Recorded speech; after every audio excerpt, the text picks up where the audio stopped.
So, Ishmael, please step forward. I did one thing that did slip my mind is one of, he has a blog that has been really helpful to me in my research, and I really appreciate the thought you put into that. Thank you, Ishmael.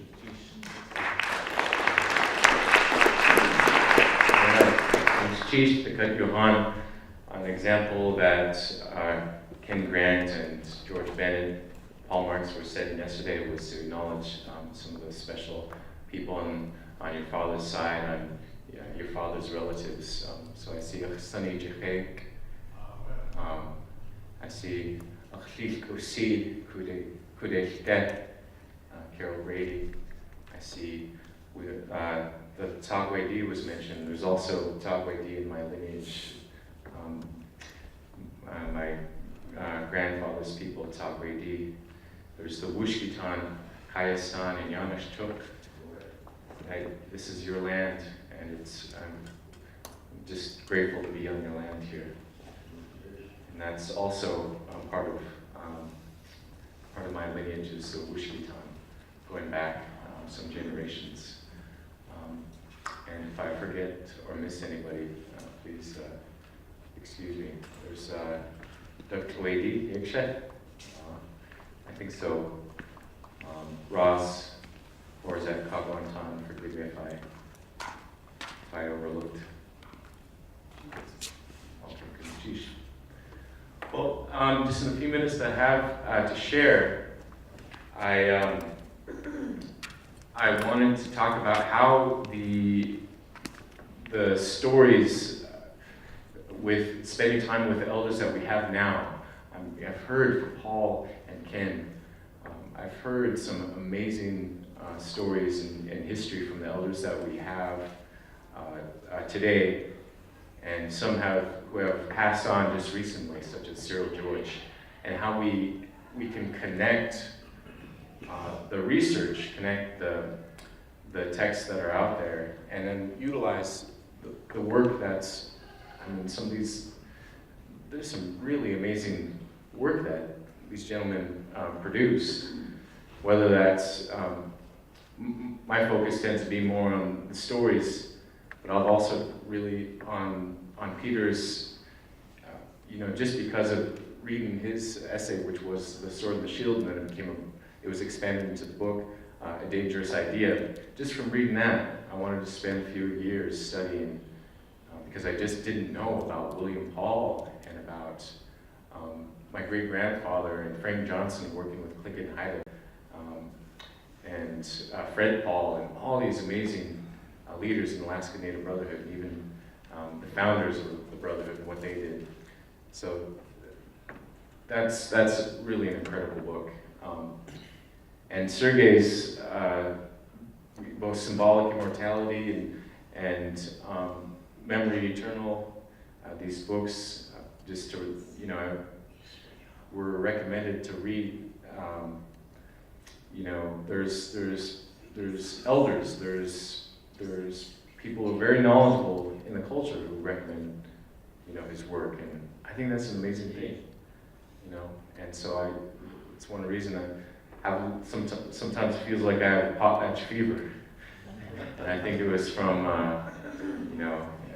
Symbolic Immortality helped to encourage that, and Hatu Naguyis, I think, is another one on Pu'ik that, that brilliant introduction that Richard and Nora did. And all the oratory that's in there, something that David Katzig has told me one time is just look at that book. You want to know protocol? Just look at that book and read it. Read it multiple times, many, many times. And then just, I think those two texts, and then there's one other one on the Gitzikan, potlatch papers from William Baden. So those three on the Northwest Coast potlatch, I think, are top-notch. And Tom Thornton's work too, being in place among the Tlingit, and the place names, how it has just encouraged great interest in learning the names that are on our land. And it was a wonderful thing to collaborate to honor, there's Bill Martin's here, his clan brother, to honor Clarence Jackson. He was given the name SOK, a Kaguantan, so it just shows how highly valued he was by other clans such as Kaguantan and Tikhuedi, and to bring out his oratory, is a special thing.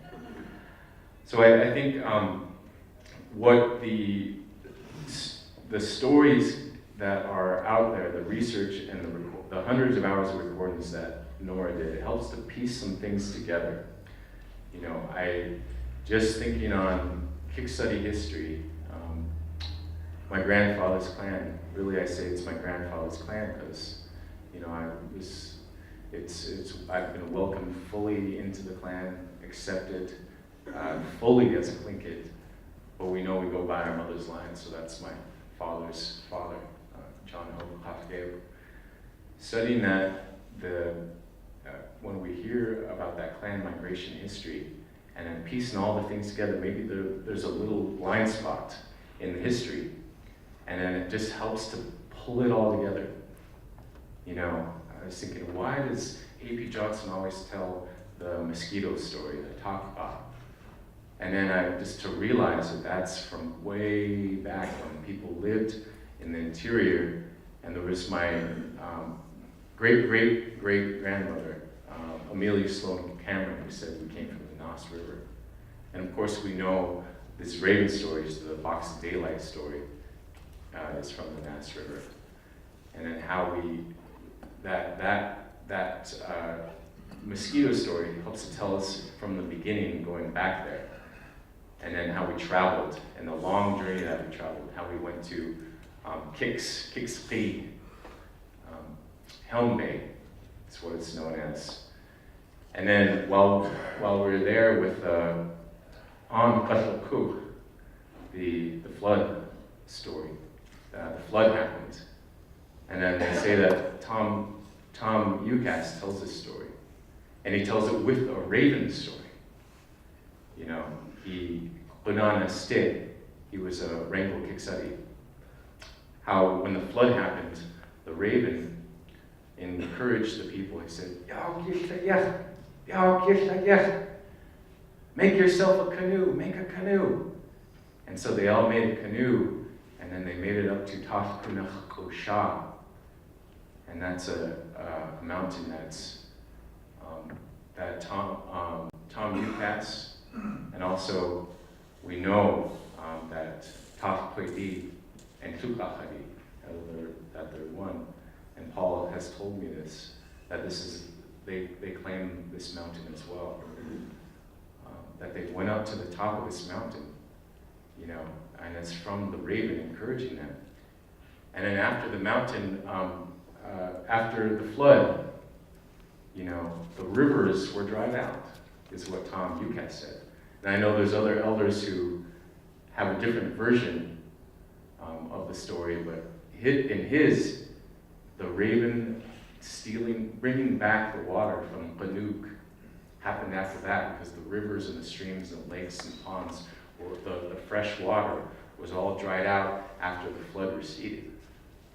So that wasn't necessarily the creation of the rivers, it was the repopulation, the recreation of the rivers, according to Tom Ucas.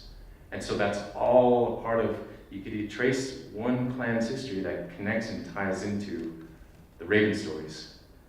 Or like Robert Zuboff, we had our flood story. But what caused the flood, according to Robert Zuboff, that flood that we have in our histories, was the raven story, the birth of the raven. When Ukiskukake called the flooding, he's telling that a part of the clan history.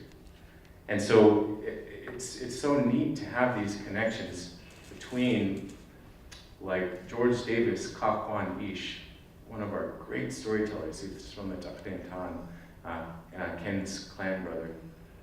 That he's told me the story of Ka'iti Shuika, the slop bucket man. And you can compare that to carols great-grandmother, her story. Tlingit was her name, John Kadishan's mother.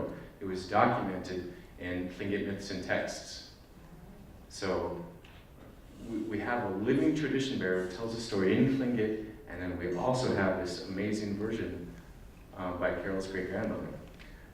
And so it helps you just to untangle, unravel, and piece together this amazing history. And I know we have just a short time, so my book, Courtesans of Flounder Hill, was mentioned.